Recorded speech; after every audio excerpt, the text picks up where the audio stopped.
היה יתברך וישתבח ויתברך ויתרומם ויתנשא ויתהדר ויתעלה ויתהלל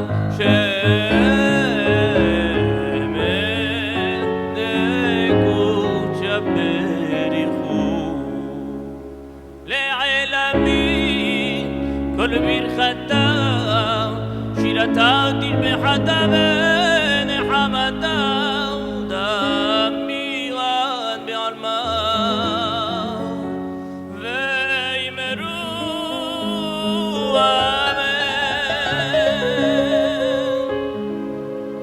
וירחם חבר אברהם ישב ולשבה בו ולא יקרא חמתו אדוני יושיע מלך יעננו ביום קוראנו ברכו את אדוני המבורך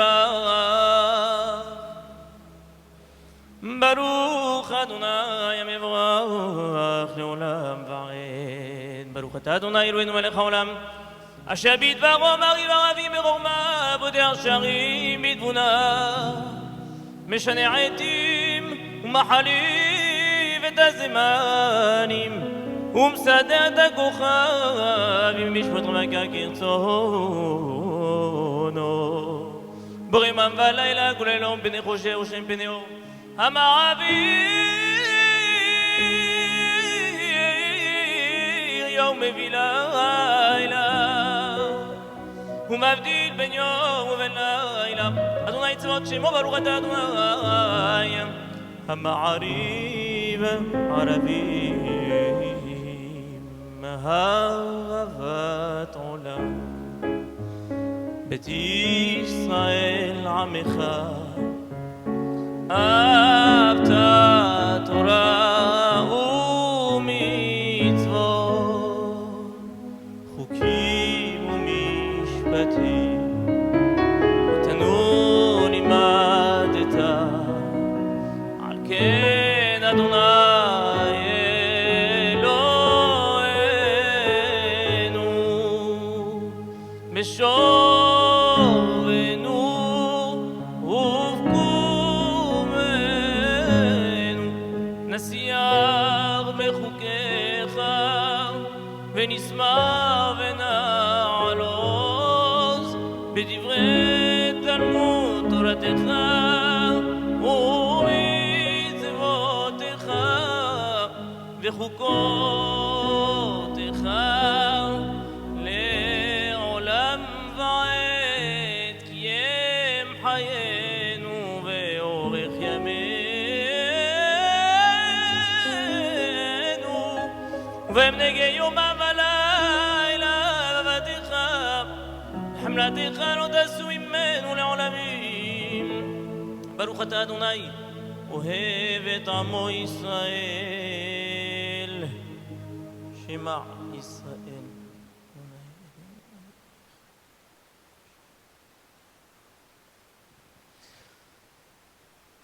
ואהבת את אדוני אלוהיך בכל לבביך ובכל נפשך ובכל מאודיך והיו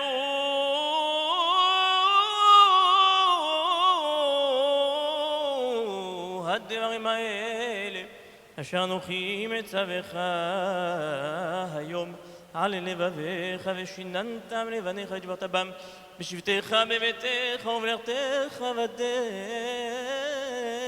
ובשורבך ובקומך וקשרתם לאות על ידיך ולטוטפות בין עיניך וכתבתם על מזוז בידיך ובשעריך והיה אם שמוע תשמעו על מצותי אשר אנוכי מצווה אתכם היום לאהבה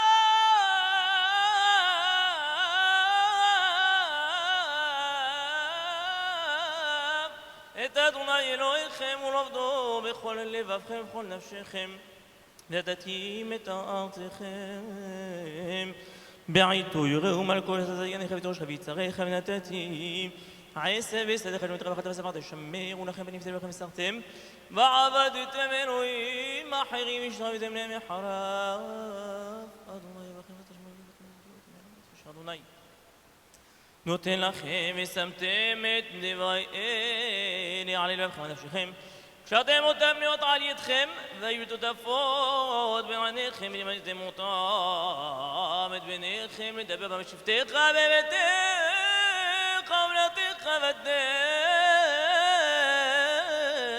בדרך ובשור בך ובקומך וכתבתם על מזובתך ושלך למען ירבו ימיכם וימי בניכם על האדמה שנשבר אדוני לא תמצאתם כמהשמיים על הארץ ויאמר אדוני אל משה לאמור דבר אל בני ישראל ואמרת להם ועשו להם ציצית הכנפי בגדיהם לדורותם ונתנו על ציצית הכנף וציצית תכלת והיה לכם לציצית וראיתם אותו וזכרתם את כל מצוות אדוני ועשיתם אותם ונותתו אחרי לבבכם אחרי עיניכם אשר אתם זונים אחרי למען תזכרו ועשיתם את כל מצותי והייתם קדושים אלוהיכם אני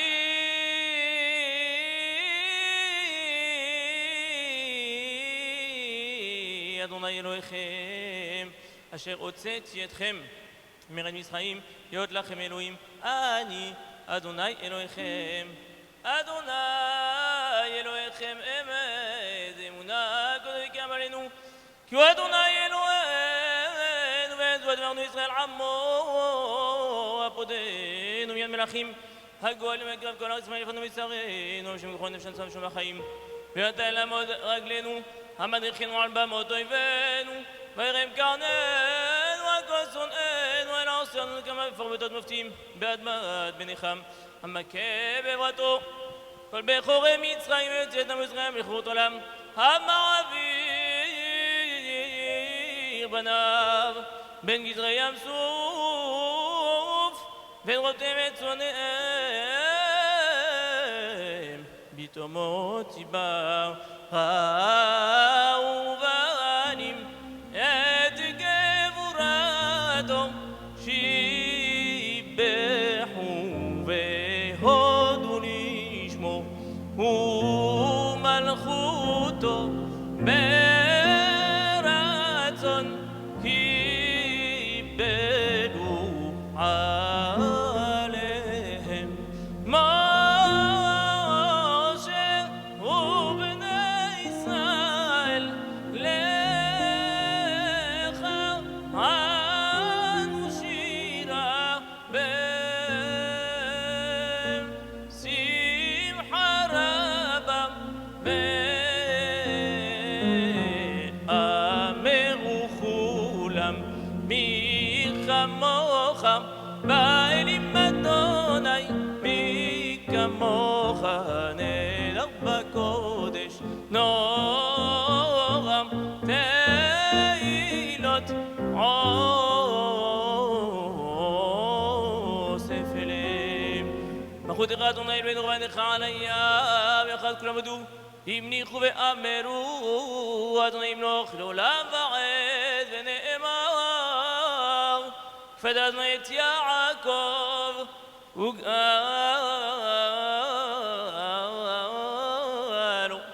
מי החזק ממנו ברוך אתה אדוני גאל ישראל השכיבנו הבינו לשלום ועמידנו מלכנו לחיים טובים ולשלום ובחוסרנו סוכת שלומך ותגננו מלכנו בעצה טובה מלפניך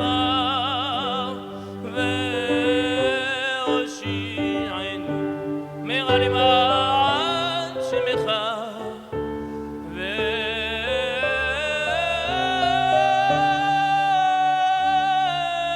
והגן בעדנו והסר מעלינו מה כתוב ידי וחרב כל יצרה ויגון ושמע כיפה שבע עשרת מלפנינו ומאחרינו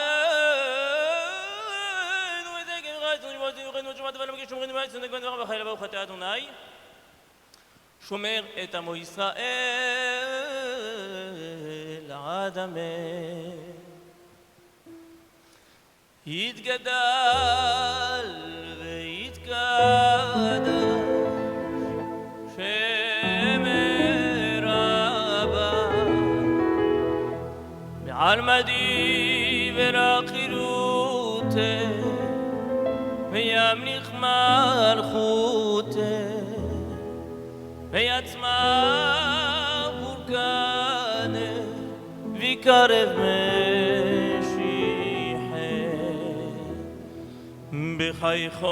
בחייכון וביומכון ובחייכון בית ישראל בעגלה ובזמן קריב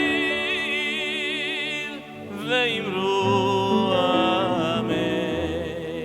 ישמר אבה מברך עליו למען מיה יתברך וישתבח ויתפאר ויתרומם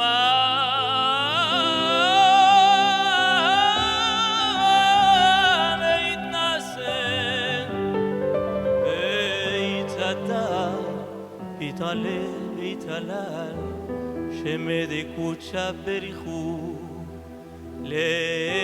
לעילה מן כל ברכתה שירתה תשבחתה ונלחמתה נאמירן בעלמא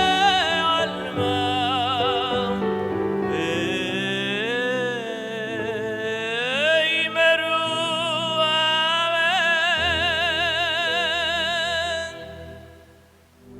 והיא שעמדה לאבותינו והיא שעמדה לאבותינו ולנו שלא אחד בלבד עמד עלינו לכלותנו עמד עלינו לכלותנו. והיא שעמדה לאבותינו והיא שעמדה לאבותינו ולנו שלא אחד בלבד עמד עלינו לכלותנו עמד עלינו לכלותנו. והקדוש ברוך הוא יצילנו יצילנו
Merci Joël.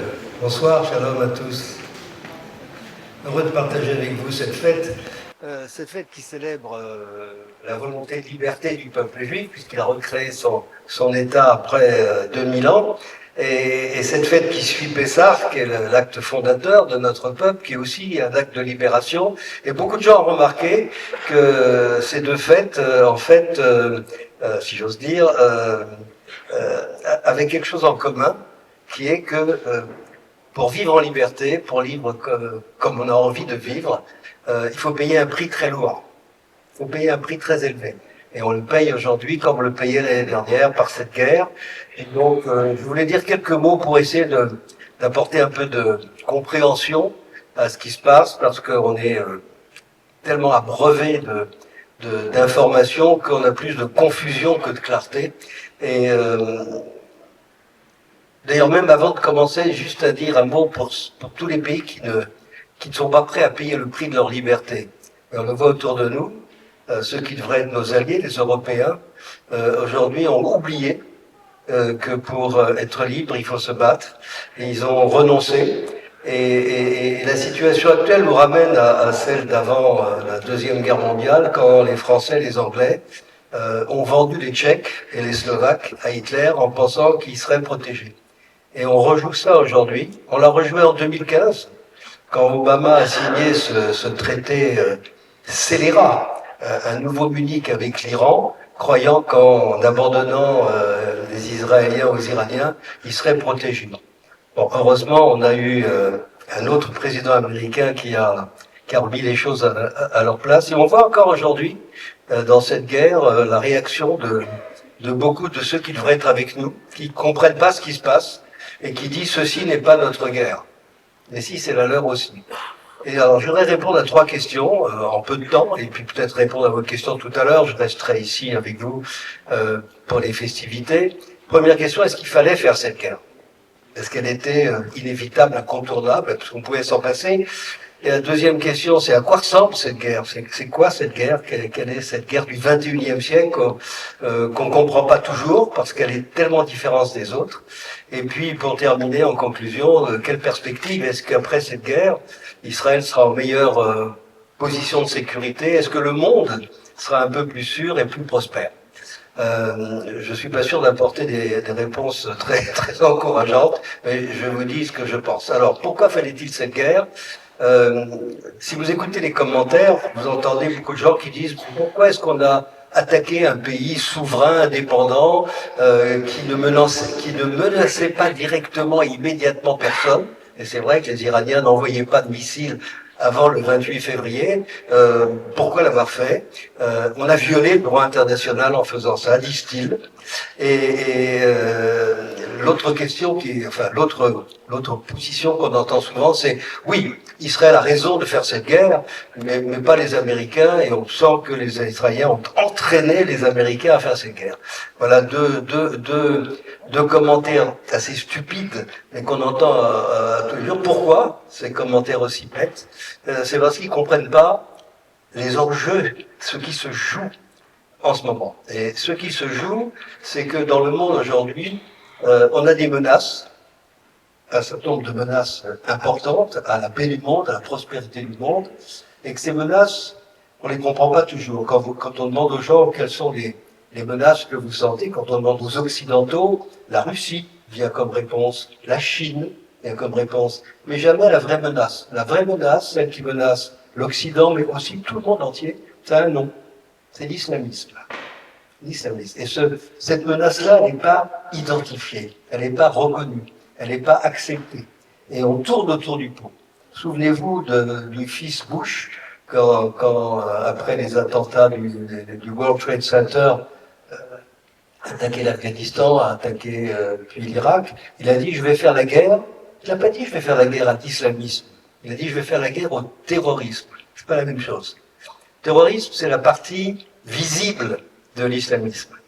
Donc l'islamisme, c'est le mouvement, parce que c'est un mouvement difficile à saisir parce qu'il est partout, il est multinational, il est supranational, il est composé de milliers d'associations qui tous ont une même origine, celle qui a été créée en 1928, c'est-à-dire il y a 100 ans, par un Égyptien, Hassan el-Banna, qui s'appelle les Frères musulmans. Les Frères musulmans ont créé un mouvement qui est le nouveau totalitarisme du XXIe siècle, celui qui se substitue aux 3 totalitarismes qu'on a connus au XXe siècle, le nazisme, le fascisme japonais, le bolchevisme staliniste, qu'on a fini par vaincre. Et apparaît ce nouveau totalitarisme sur une forme différente et qu'on a du mal à identifier.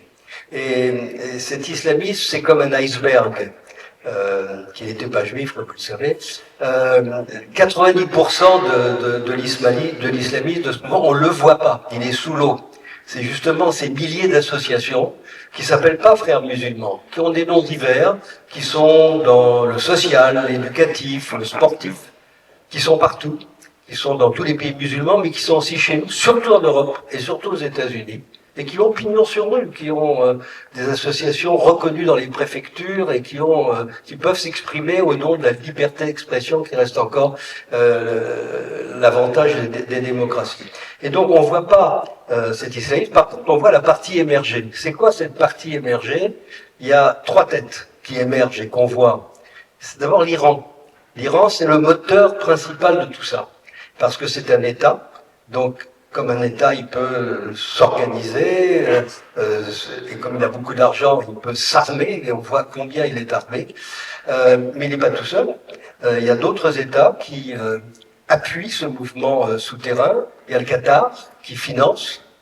Il y a la Turquie, dont le parti qui est au pouvoir, celui d'Erdogan, AKP, fait partie du monde des frères musulmans, fait partie de l'islamisme, et qui est pourtant officiellement un allié de l'Occident. Il est l'un des piliers de l'OTAN, vous vous rendez compte, et pourtant.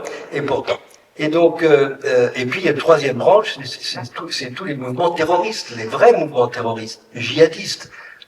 On a connu Al-Qaïda et Daesh, maintenant ils s'appellent Hamas, Hezbollah, les Houthis. Il y en a à peu près une centaine comme ça de milices qui ont pour commun d'être financés, armés, entraînés par l'Iran. Et donc l'Iran, c'est le moteur principal de tout ça.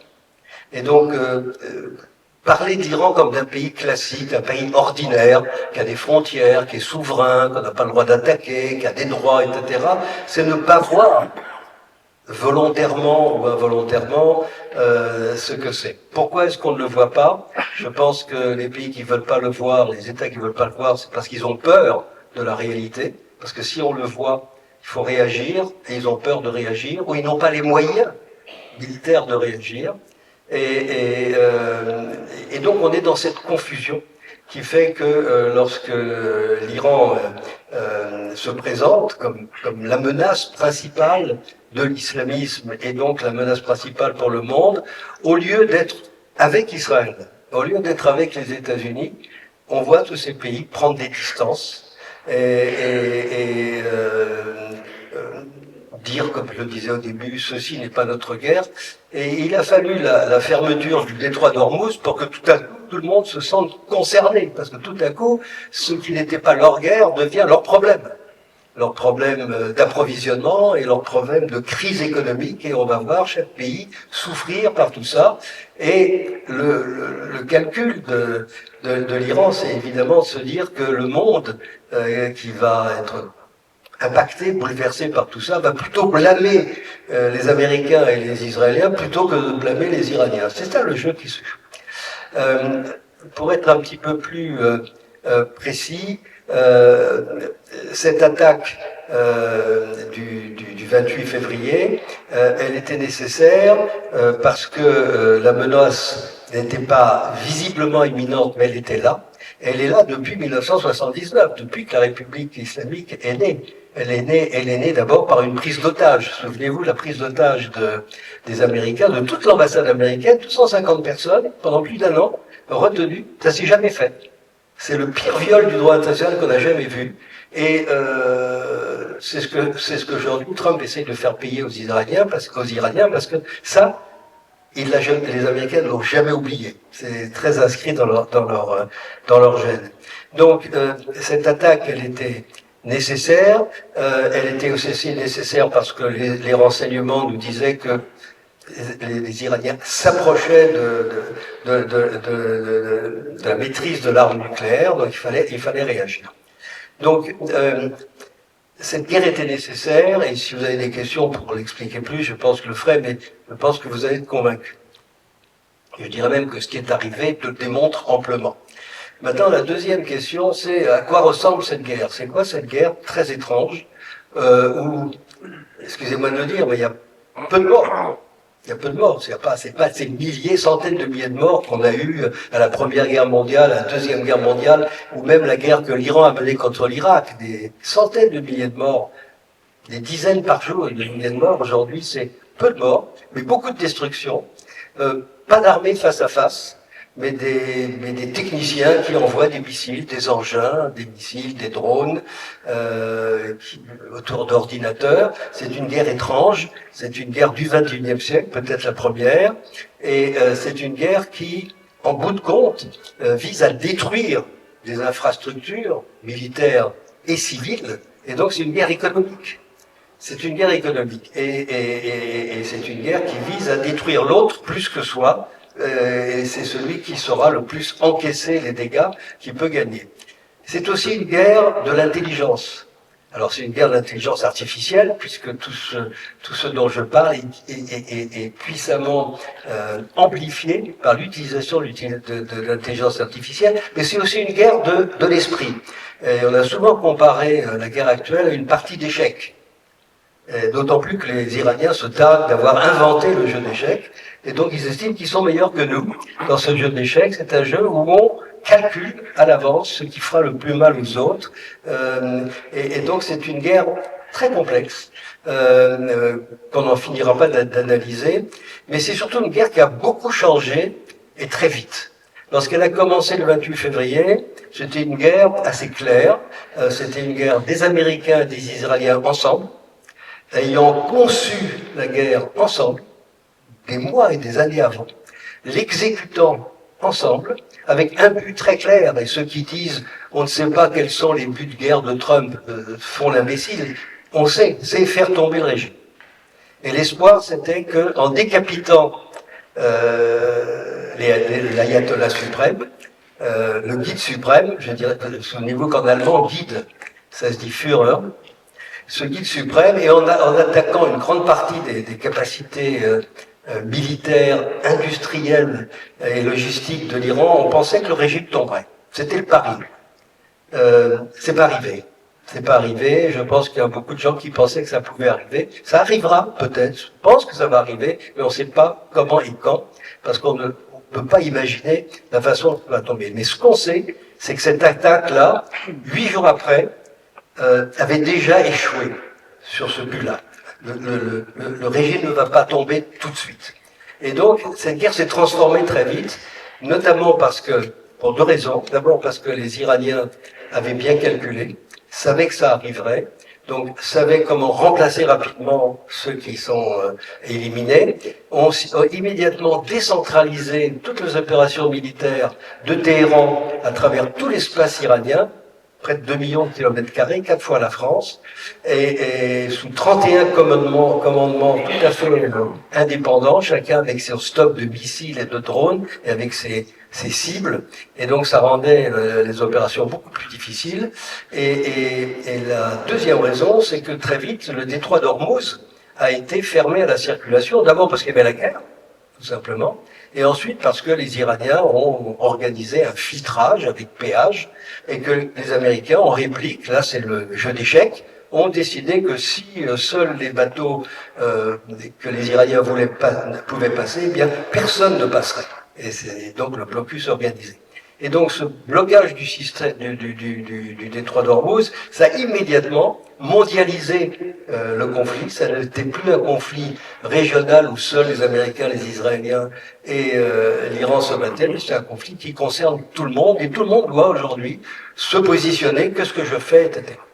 Un mot sur la Russie et la Chine, deux grandes puissances, qui sont aux côtés de l'Iran, sans partager leur idéologie, loin de là, sans souhaiter que l'Iran se dote d'armes nucléaires, parce que c'est l'intérêt ni de la Russie ni de la Chine, mais qui estiment que, à partir du moment où l'Iran se bat face à l'hégémonie américaine, comme pour la Chine et les Russes, l'hégémonie américaine, c'est leur menace personnelle, et en particulier les Chinois, qui sortaient d'une longue amitié avec les Américains, depuis 1972 jusqu'à pratiquement Obama, les Américains et les Chinois étaient amis.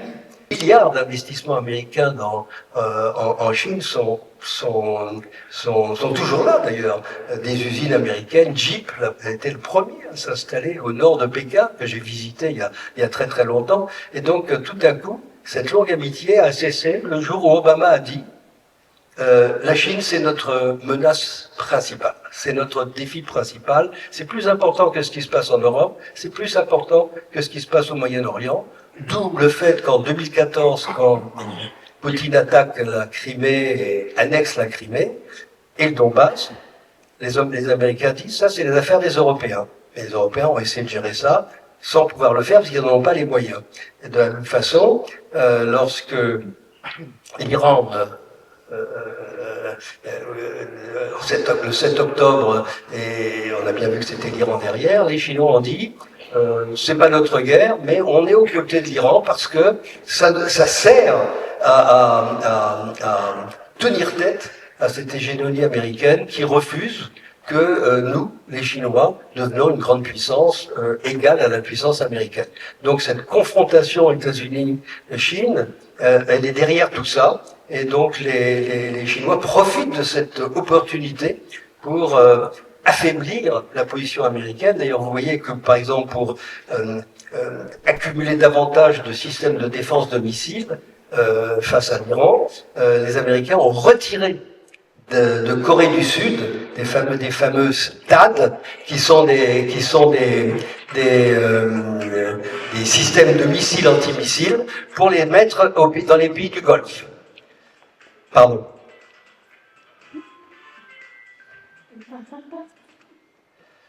Donc cette guerre, donc très vite, elle a changé.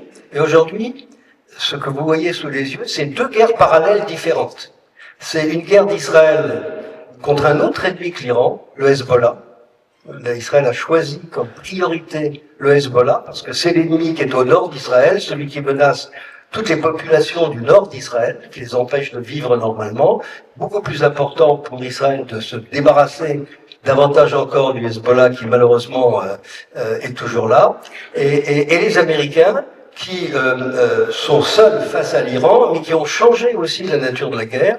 Ils n'attaquent plus toute l'intégralité de l'Iran, mais uniquement s'en prennent à la question du détroit d'Ormuz. Donc le théâtre d'opération, c'est plus l'Iran, c'est le détroit d'Ormuz, et les objectifs de la guerre ont changé.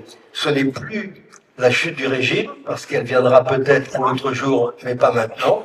Et c'est pour Israël certainement d'affaiblir le plus possible le Hezbollah, avant que les cessez-le-feu arrivent. Et pour les Américains, c'est de résoudre ce problème des détroits, de cette liberté des mers, qui est mise en péril non seulement à Ormuz, mais dans la mer Rouge, et un peu partout ailleurs. Donc il se pose aujourd'hui un certain nombre de questions. Donc voilà un petit peu ce profil de guerre qui a beaucoup changé. Et ça nous amène à la conclusion, parce que je ne veux pas prendre trop votre temps, puis je pourrai répondre à des questions plus tard, c'est comment tout ça va-t-il finir et quelles sont les perspectives.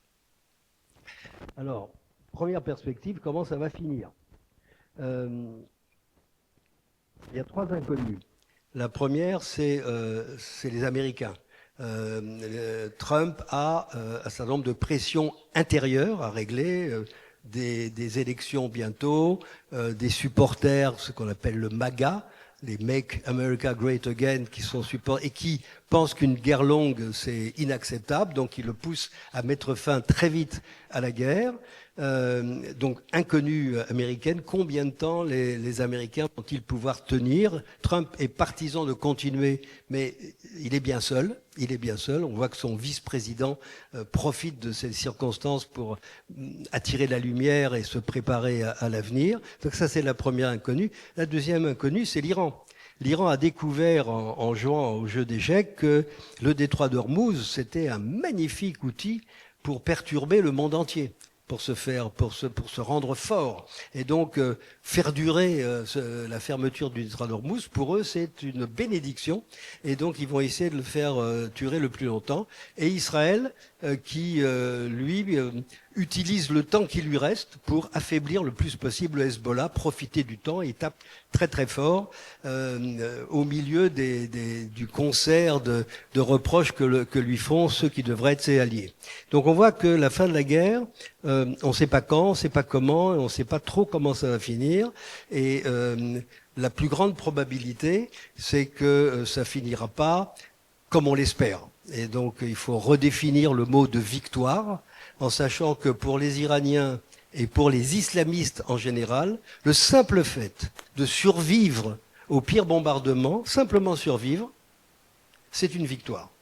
Quel que soit le nombre de morts, quelle que soit l'étendue des destructions, pour nous, une victoire aurait été la chute du régime, une victoire totale, elle n'arrivera pas. Et donc il va falloir se contenter de victoires partielles. Pour Israël, cette victoire partielle, elle existe heureusement.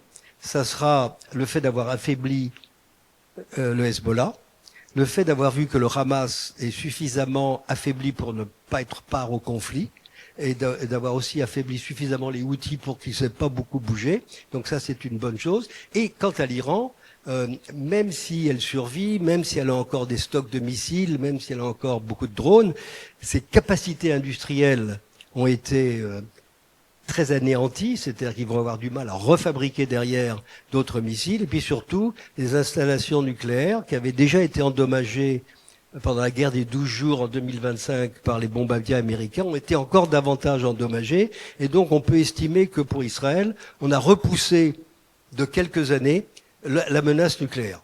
Pas pour toujours, mais pour quelques. Donc une fin de guerre où il faut s'attendre à être un peu déçu. Mais il faudra vivre avec ça. Et vous savez, on a l'habitude, avant que le Hamas que Gaza soit rasé, il y a eu 4 guerres précédentes qui se sont toujours terminées trop tôt et très mal pour Israël, puisque le Hamas survivait et se remobilisait et se réarmait très vite. Donc il faudra savoir se contenter, comme on le fait depuis 80 ans, de victoires partielles, sachant qu'il faudra se mobiliser. Est-ce que le monde, après ce conflit, sera plus sûr? Malheureusement, ça, c'est pas du tout certain.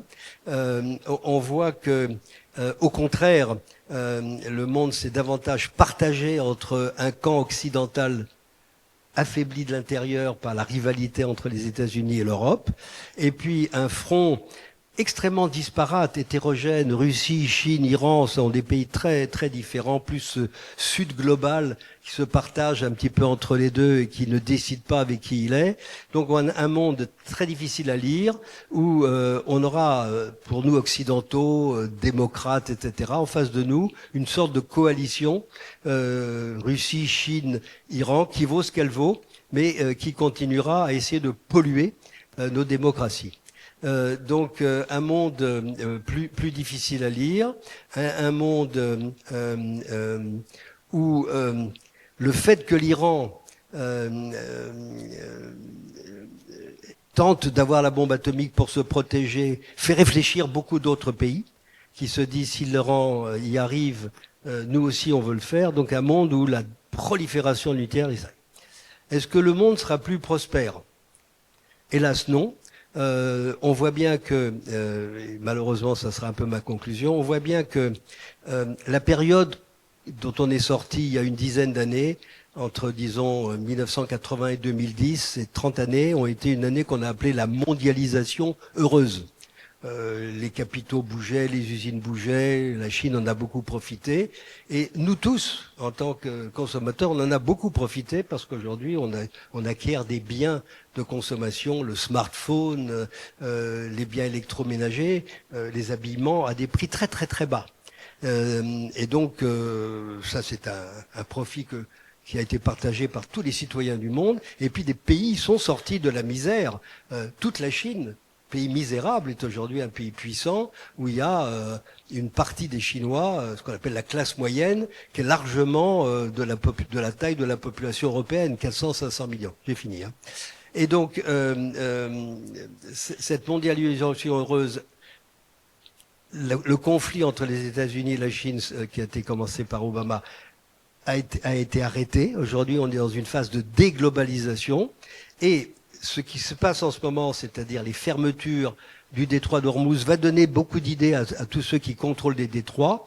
Et donc, on va avoir une fin de cette liberté des échanges qui caractérisait le monde. On va avoir un monde beaucoup plus cloisonné, un monde beaucoup plus difficile. Et la conséquence, c'est que le prix de tous les pays, de tous les produits, que ce soit l'énergie, mais aussi les biens de consommation, nos jeans, nos appareils électroménagers vont augmenter. La croissance va diminuer. Et on verra malheureusement dans tous les pays du monde, mais surtout dans des démocraties où ceux qui sont pas contents peuvent s'exprimer. Ailleurs, on le sait pas. Dans les dictatures, on ne sait pas s'ils sont contents ou pas, mais chez nous, on le sait. Et on voit déjà à l'œuvre tout ce mécontentement qu'on croit être des problèmes domestiques intérieurs, politiques, en France, la polarisation vers l'extrême gauche, vers l'extrême droite, qui sont la conséquence de tout ce monde géopolitique qui s'est trouvé. Et donc, on va rentrer dans une période plus difficile économiquement et plus difficile géopolitiquement. Que ceci ne gâche pas notre fête. Nous sommes encore ici entre nous et que le peuple juif a montré que sa résilience était formidable. Et donc, oublions pour quelques instants, et je repasse la parole à celui qui la veut, pour faire la fête ensemble. Chag Sameach.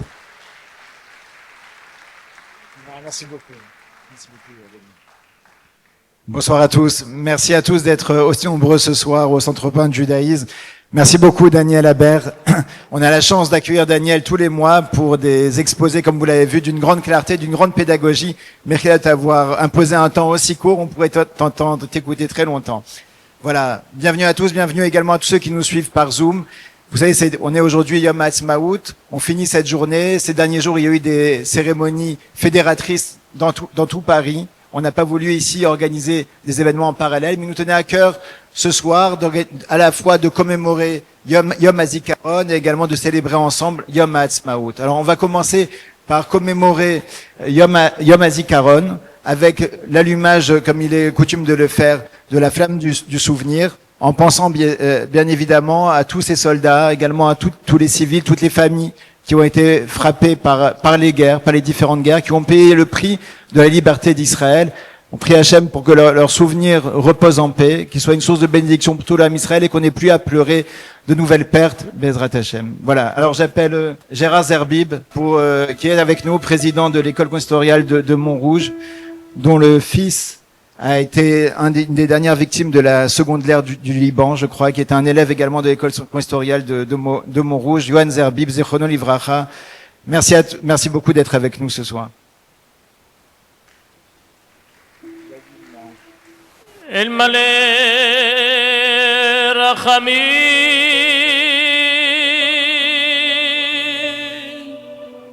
Shochen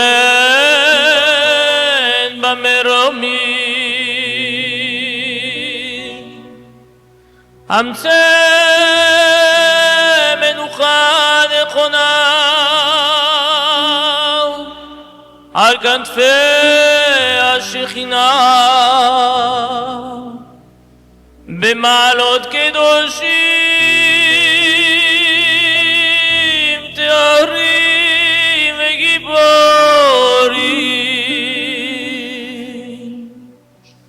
כזוהר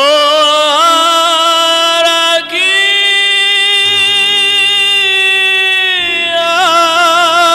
מזהירים דין שמות הקדושים שנלחמו בכל מערכות ישראל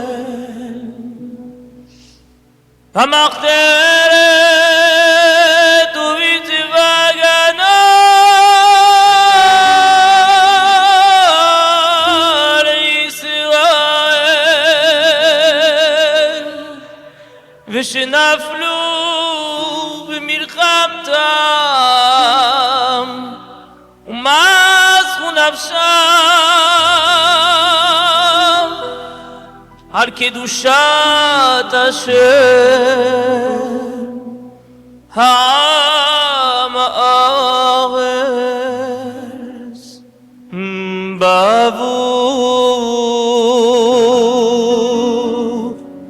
שאנו מתפללים לעיון נשמותיהם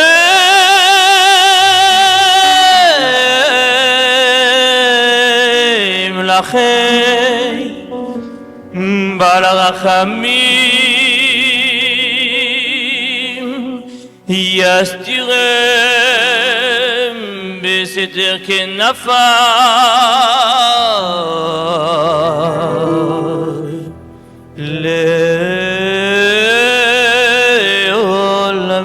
לעולמים ויצרו ביצור החיים ונשמותיהם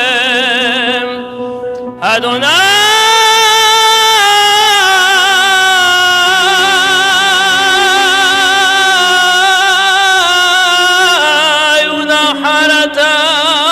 ונחלתם בגן עדן מנוחתם וינוחו בשלום על משכבותם ותעמוד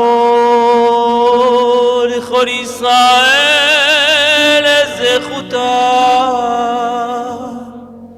ויעמדו לגורלם לקץ הימים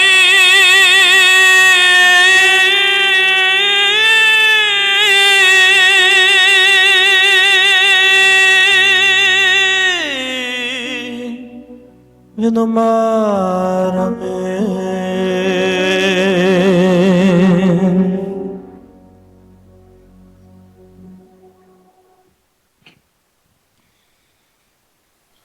Avant de dire le Kaddish, d'abord ce El Malé Mahamim m'a vraiment donné énormément de frissons. Et je voudrais dire que dans le judaïsme, entre Yom HaZikaron et Yom Ha'atzmaut, en fait, il n'y a pas de discontinuité entre la vie et la mort, il n'y a pas de discontinuité entre la joie et la peine, et il n'y a pas de discontinuité entre Yom HaZikaron et Yom Ha'atzmaut, puisque dans la foulée, après les témoignages et après les honneurs rendus aux soldats, on enchaîne sur Yom HaZikaron. Alors, Yom Ha'atzmaut, pardon. 26 548 soldats sont tombés. Depuis la création de l'État d'Israël, et peut-être même avant. À cela, il faut ajouter les victimes du terrorisme. Alors, en leur mémoire, je vais dire ce Kaddish, et en leur mémoire, et que leur mémoire soit bénie. Itgadal ve'itkadash shemerabam. Be'alma diberar kerote malkote, be'asma pokane, ve'kare meshare. Be'chayechon, uvyomechon, m'chayedechon, bet Israël. Ba'agala u'bizman kari ve'imru amen. יהא שמי רבה מברך, ועלה ליעלמי על מיד בהר, ומה מתנשא ויתעדל ויתעלה ויתעלל, שמי דקודשה ברכו, לעינה מלקור בחטא שירתה תשבעתה ונחמתה, דאמירן בעלמה ואמרו אמן. יהא שמי רבם, יהא שרמם בבם מן שמיה, חיים ושבע וישועה ונחמה וזבה ופועה וגאולה וסליחה וכפרה ואיבח ועשרה. לאכול עמו ישראל ואמרו אמן. עושה שלום ברומה וברחמיו יעשה שלום עלינו ועל כל עמו ישראל ואמרו אמן.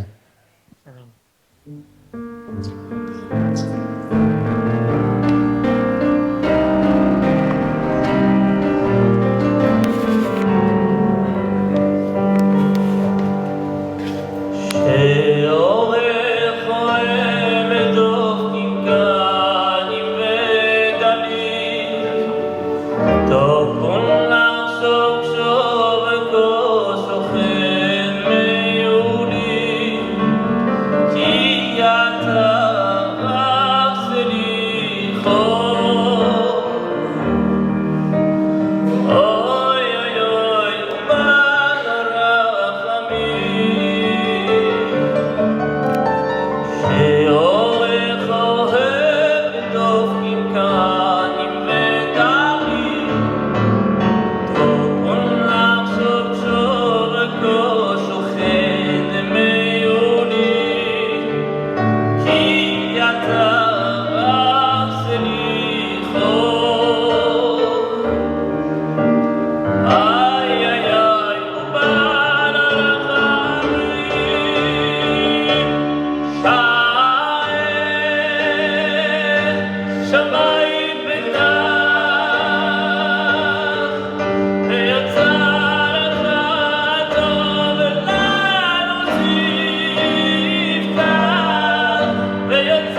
demander de vous lever pour e-score.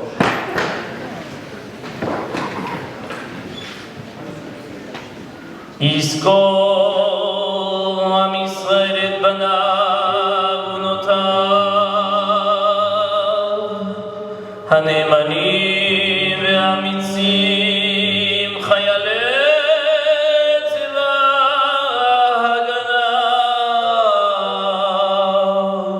לישראל וכל לוחמי המחתרות בחטיבות הלוחמים במערכות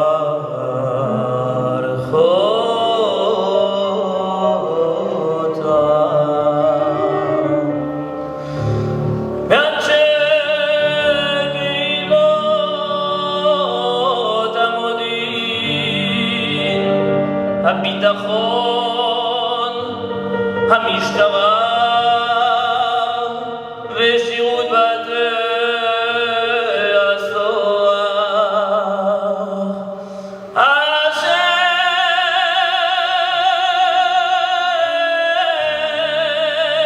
חירפו נפשם במלחמה על תקומת ישראל וכל מי שנרצחו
עטורי הניצחון חתומים בלב ישראל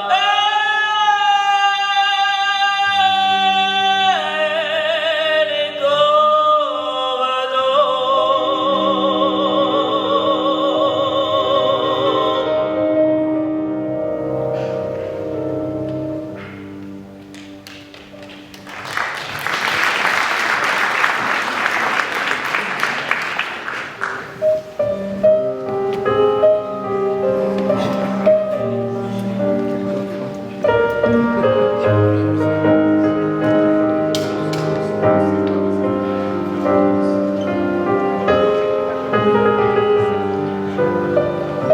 Nous allons faire une Mishbera pour les Chayalim, la protection des Chayalim.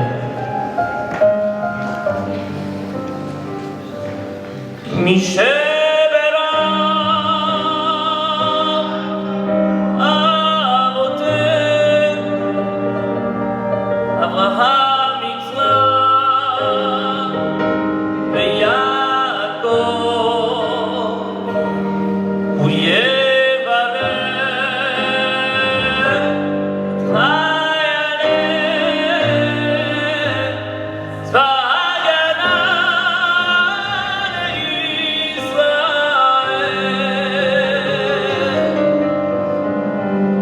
העומדים על משמר ארצנו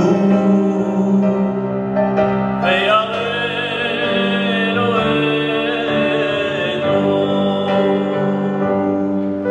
מגבול הלבנון ויד מדבר מצרים מן הים הגדול עד לבוא הערבה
Chers amis, après ce moment d'émotion, ce moment de force, ce moment nécessaire, celui de rendre hommage aux soldats d'Israël, aux soldats du monde, à nos soldats, à ceux qui défendent Israël et le peuple juif à travers l'histoire et à travers les générations, nous allons passer à un moment de fête. Depuis de nombreuses années, cette cérémonie de Chag HaAtzmaut se fait de plus en plus dans les synagogues. Et je vais vous dire, ce soir, j'ai essayé de réparer une erreur. Il y a 20 ans, j'avais organisé la première cérémonie qu'on faisait à la grande synagogue de la Victoire. C'était une cérémonie, pour celles et ceux qui s'en souviennent, une cérémonie très festive et où nous avions fait une très grande fête, un très grand moment, un moment de joie, un moment d'espoir, un moment de douleur. Tout se faisait en même temps et c'est la grande synagogue de Paris, c'est la grande synagogue de France, c'est la synagogue des grandes cérémonies et c'était la première fois qu'on faisait une très grande cérémonie pour Chag HaAtzmaut à la Victoire. Et à la fin de la cérémonie, tout le monde est parti. Et il y a 3 rabbins qui sont venus me voir en me disant c'est bien d'avoir fait cette grande cérémonie, mais on n'a pas fait Arvit. Et ça m'est resté comme une plaie dans le ventre de me dire que moi, président du consistoire, j'organisais une cérémonie, j'oubliais de faire l'essentiel, c'est-à-dire la prière du soir. Alors, premièrement, ça m'a impliqué dans 2 choses. La première, c'est de se dire qu'il n'y a pas de dissociation entre le sionisme et le judaïsme. Avant le sionisme, ça se faisait dans les salles, on faisait Chag HaAtzmaut dans des grandes salles, au Zénith, dans toutes les salles de Paris, et dans les synagogues, on faisait une prière. Et petit à petit maintenant, on voit les drapeaux d'Israël, et je suis heureux de voir de plus en plus de synagogues faire Chag HaAtzmaut et de faire Yom HaZikaron Chag HaAtzmaut.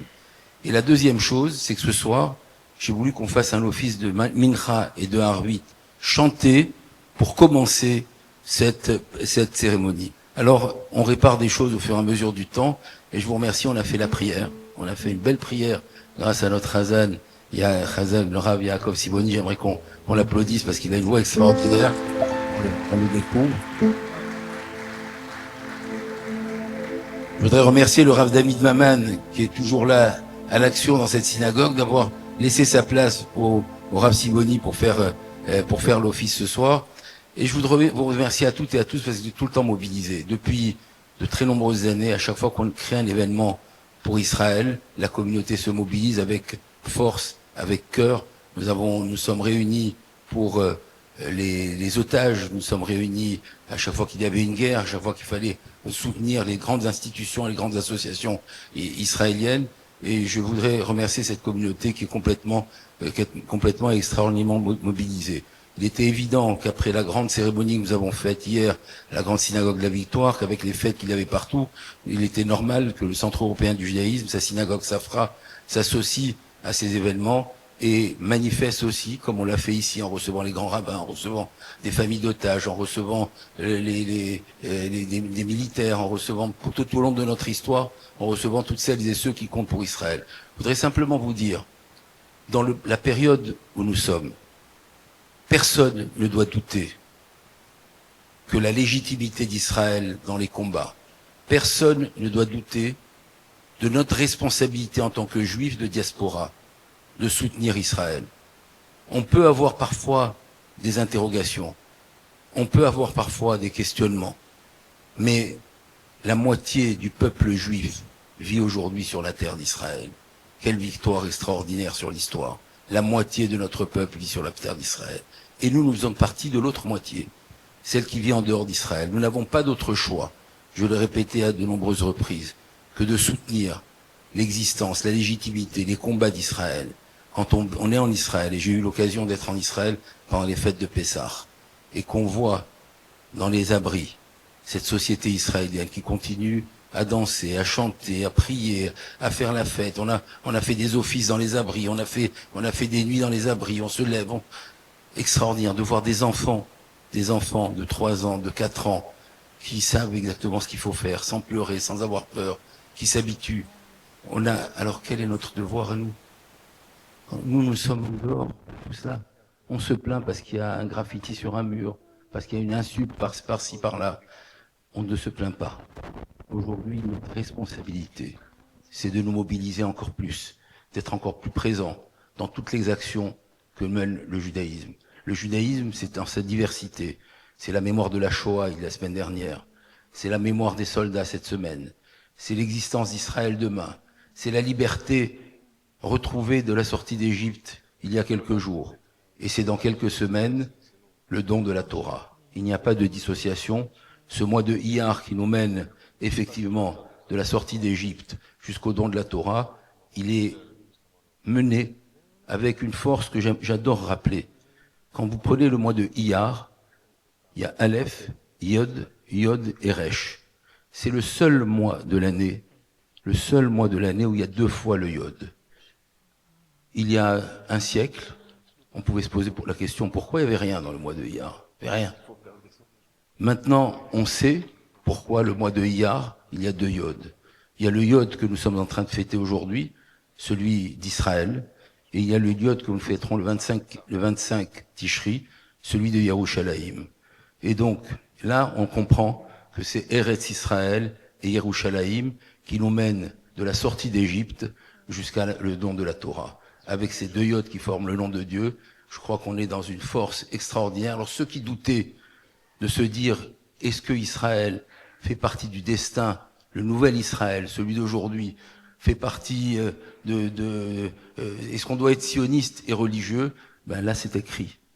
Expliquez-moi autrement pourquoi le mois de Iyar est écrit avec 2 Yods. C'est simplement parce qu'on arrive effectivement à la période extraordinaire qui est celle de réunir toutes les forces, celle de la liberté, celle de la terre d'Israël, celle de Jérusalem, une unifiée capitale d'Israël, et celle de la Torah. Alors c'est ce que nous, juifs de synagogue, qui sommes réunis ici ce soir, nous allons faire ensemble. Alors ce soir, la fête de Chag HaAtzmaut ne pouvait pas se faire, même si on est au cœur de la fête, que normalement Yom HaZikaron c'était hier, ça ne peut pas se faire, et je le dis en présence de mon ami Gérard Zerbib, qui a perdu son fils à la guerre du Liban, et c'est extraordinaire d'avoir fait ce Kaddish pour l'ensemble de celles et ceux qui sont morts. Je dois rappeler, pour le dire, son fils était l'élève de la première école consistoriale que nous avons créée ensemble il y a 35 ans. C'était l'un des premiers élèves. Il a été nourri du sionisme que nous avons dans nos structures, et dès qu'il a eu son bac, il est allé tout de suite, et il a été reconnu comme un soldat exemplaire par l'idéologie qu'il avait acquis ici en France. Entre-temps, il y a eu malheureusement beaucoup de nos enfants, de nos communautés qui sont partis, qui sont morts pendant les guerres, qui sont morts pendant les combats, qui sont morts pendant le 7 octobre. Et il y a aujourd'hui, avec beaucoup de fierté, beaucoup de nos enfants, beaucoup de nos familles qui vivent en Israël, qui soutiennent Israël et qui font vivre l'État d'Israël. Alors, on va maintenant faire la fête, chanter avec Yaakov Siboni, qui va nous faire chanter les chansons d'Israël un petit moment ici. Et puisque nous sommes aussi en fête, pour toutes celles et ceux qui étaient prévus, on va faire la fête aussi dans la salle, le salon d'honneur tout à l'heure, avec une ambiance israélienne, de façon à poursuivre cette joie extraordinaire qui est que nous puissions fêter Israël. Je voudrais remercier l'organisation sioniste mondiale et Yael David et l'agent juive d'être les partenaires de notre soirée. Et je voudrais remercier pour leur présence les administrateurs du consistoire, Pascal Carsanti, Gérard Zerbib, qui est maintenant administrateur du consistoire, Pierre Attia, Martine Mimoun, et les responsables de la communauté, avec la vice-présidente de la synagogue, Myriam Saba. Et puis je vois encore beaucoup de présence, beaucoup de responsables. Mais je vais vous dire, à partir de ce soir, il y a ceux qui ont des responsabilités dans les communautés, et il y a chacun d'entre nous qui a la responsabilité de faire partie de l'action de la communauté. On ne peut plus être des spectateurs, on doit être chacun, à sa façon, un acteur du judaïsme. Il y a les acteurs qui vivent en Israël, et en dehors d'Israël, on doit être un acteur quotidien du judaïsme. Consacrez votre temps, votre argent, votre énergie, votre expérience aux Juifs, au judaïsme et à la synagogue et à Israël. Merci beaucoup. Chag Sameach. Chag Sameach, je vous invite à me rejoindre. Am Israël Chag, Am Israël Chag, Am Israël, Am Israël, Am Israël.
He